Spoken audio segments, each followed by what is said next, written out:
საქართველოს პარლამენტში პრემიერ-მინისტრ ბიძინა ივანიშვილსა და უმრავლესობას შორის შეხვედრა გაიმართა. სხდომაზე ბიძინა ივანიშვილმა უმრავლესობას დისციპლინა დაუწუნა და შეანიშნაც მისცა.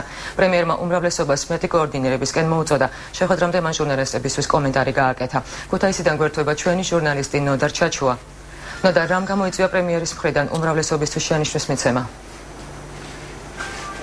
დიახტინა შეხვედრა პარლამენტში უმრავლესობასა და პრემიერ-მინისტრს შორის უკვე დასრულებულია და შეხვედრის დასრულების შემდეგ კომენტარები გააკეთეს როგორც თავად პრემიერ-მინისტრმა, ასევე უმრავლესობის სხვა წარმომადგენლებმა. რაც შეეხება უდისციპლინობისა და დისციპლინის უკაცრავად დისციპლინისა და კოორდინაციის თემა აქტუალური იყო ასევე შეხვედრის დასრულების შემდეგაც ბიძინა ივანიშვილმა ჟურნალისტებთან კომენტარის გაკეთებისას აღნიშნა, რომ საუბარი ჰქონდათ კოალიციურ დისციპლინაზე, რომელიც უნდა გაძლიერდეს თავად კოალიციაში. კოალიციის სხვა საკითხთან დაკავშირებით კიდევ თავად კონკრეტიკა უკვე ბიძინა ივანიშვილის დისციპლინისა არ მოუხდენია და არ განუმარტავს თავად ჟურნალისტებისთვის.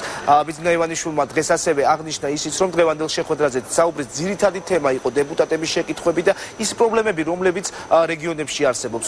პრემიერ-მინისტრის განცხადებით უკვე დაწყებულია პროექტები ძალიან ბევრ ქალაქში და რეგიონში უკვე დაიწყება პროექტები, ინფრასტრუქტურული პროექტები და ამის ნაწილის განხორციელება დაიწყება დეკემბრის დასაწყისიდან, ხოლო ნაწილის კი მას შემდეგ, რაც 2013 წლის ბიუჯეტი უკვე საბოლოოდ დამტკიცდება, ანუ ახალი წლიდან. კოალიციური დისციპლინის გამკაცებაზე ვისაუბრეთ კოორდინაციაზე პარლამენტსა და მთავრობას შორის, შიდა დისციპლინაზეც საპარლამენტო თუ სამთავრობო, ეს იყო საერთო. დანარჩენი ძირითადი დრო წაიღო მაინც რეგიონებმა და რეგიონალურმა მაჟორიტარების შეკითხვებმა. იქ განსხვავებული პრობლემები იყო. ძალიან ესეთი სასარგებლო შეხვედრა იყო, მინდა გითხრათ. ძალიან ბევრ საკითხს შეეხო. ძალიან მრავლისმომცველი იყო სოფლის მეურნეობიდან დაწყებული დამთავრებული საგარეო პოლიტიკის პრიორიტეტებამდე. ჩვენ ვაპირებთ, რომ ყველა ის შენიშვნა, რომელიც იქნება საქმიანი და არსებითი, მივიღოთ და გავიზიაროთ. მით უმეტეს ჩვენი პოლიტიკური გუნდის ლიდერისაგან. გარდა დღევანდელი შეხვედრისა, ბიძინა ივანიშვილმა კომენტარი სხვა თემებთან დაკავშირებითაც გააკეთა.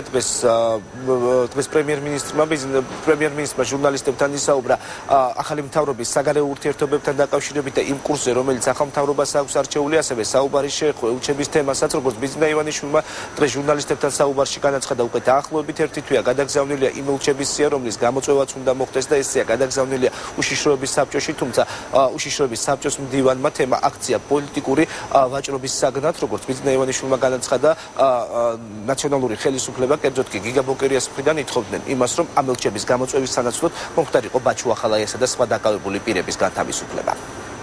ერთი თვის წინ მიმართა საგარეო საქმეთა მინისტრმა და თქვენ თუ ანალიზეთ წერილი, რომლითაც განმეორებით მიმართა, იქ აღნიშნულია ის თარიღი, როდესაც დაახლოებით ერთი თვე გავიდა და ერთი თვის წინ უნდა გაეკეთებინა რეაქცია.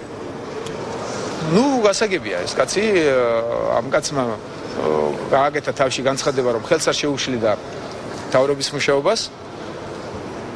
ეხლა მე არ მინდა იმ ჭორებით და გამონათქვამებით ვისარგებლო, პრინციპში ეს გაართულებს ურთიერთობებს კიდევ, მაგრამ მე როგორც ვიცი,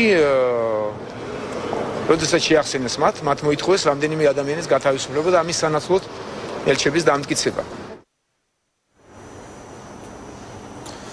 რაც შეეხება თავად საგარეო ურთიერთობებზე საუბარი ბიძინა ივანიშვილმა დღეს ჟურნალისტებთან გააგრძელა და მაპის მინიჭების თემასაც შეეხო, რომელთან დაკავშირებითაც რამდენიმე დღის წინ საქართველოს პრეზიდენტმა განაცხადა, რომ მაპის საქართველოს ჰქონდა შანსი, რომ ამ სამიტზე მიიღო მაპი, თუმცა ბიძინა ივანიშვილის განცხადებით ეს არის მხოლოდ და მხოლოდ გადაჭარბებული მოლოდინები, რომელსაც პრეზიდენტი და მისი გუნდის წევრები ქმნიან, თუმცა მაპის მინიჭების საკითხი საქართველოსთვის არც არასდროს განიხილებოდა. დღესვე ბიძინა ივანიშვილმა ასევე ისაუბრა ბანო მერაბიშვილთან დაკავშირებითაც და იმ დაკითხვებზე, რომელსაც შინაგან საქმეთა სამინისტრო ახორციელებს ყოფილ შინაგან საქმეთა მინისტრის მისამართით და იმ ბრალდებაზე, რომელი მიმართულებითაც მიმდინარეობს ძიება, როგორც ბიძინა ივანიშვილმა აღნიშნა, ის განცხადებები, რომელსაც მისი გუნდის წევრები აკეთებენ, საუბარია პოლიტიკურ სარჩულზე ამ დაკითხვებისა, არის აბსურდული და თავად ამ სიტყვას პოლიტიკურ სარჩულსაც კი უკვე ყავლი გაუვიდა, ასეთი იყო ბიძინა ივანიშვილის შეფასება.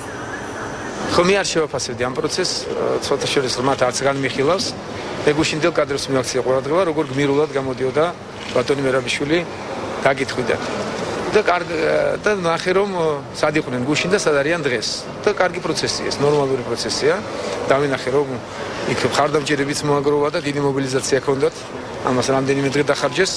ეს ხალხი რომ მოეგოვებინა და საინტერესო სურათი იყო ძალიან, რაც იკვეთება. შეხვედრა დაახლოებით 2 საათის განმავლობაში გრძელდებოდა დღეს აქ პარლამენტში და მე მაყურებელს ასევე შევახსენებ, რომ ეს იყო პრემიერ-მინისტრისა და უმრავლესობის ამ რანგში პირველი შეხვედრა, ეს იყო პირველი საჯარო განხილვა და შეიძლება ითქვას, რომ პირველი შენიშვნებიც, რომელიც პრემიერ-მინისტრისაგან მიიღეს თავად უმრავლესობის წარმომადგენლებმა, რაც შეეხება სხვა თემებზე კი, ეს იყო ბიძინა ივანიშვილის შეფასებები იმ მიმდინარე საკითხებზე, რომელიც ქვეყანაში ბოლო პერიოდში ვითარდება. დიდი მადლობა ნოდა. მე შეგახსენებთ, რომ ქუთაისიდან ჩვენი ჟურნალისტი ნოდარ ჩაჩვა გვერდთვებოდა.